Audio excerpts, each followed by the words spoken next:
एक बड़ी खबर इस वक्त की।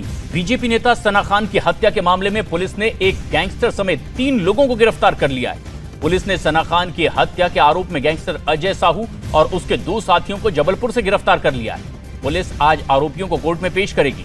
नागपुर पुलिस की अब तक की जांच के मुताबिक सना खान और आरोपी अजय साहू के बीच झगड़ा हुआ था और इसके बाद आरोपी अजय साहू ने सना खान के सिर पर वार करके उसकी हत्या कर दी थी और इसके बाद शव को हिरन नदी में फेंक दिया था। पुलिस अब सना खान के शव की तलाश में जुटी हुई है। सना खान 1 अगस्त से नागपुर से लापता थी। पुलिस ने गुमशुदगी का मामला दर्ज कर लिया था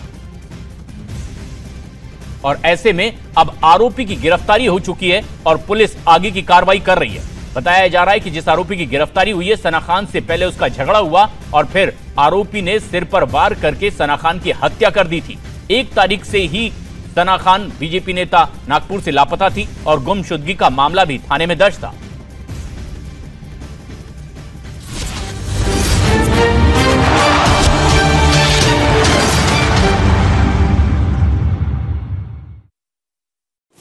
पोजीशन लीडर है, उनको भी सस्पेंड किया गया। ये ऐसा अरे संविधान में दोनों हाउस है।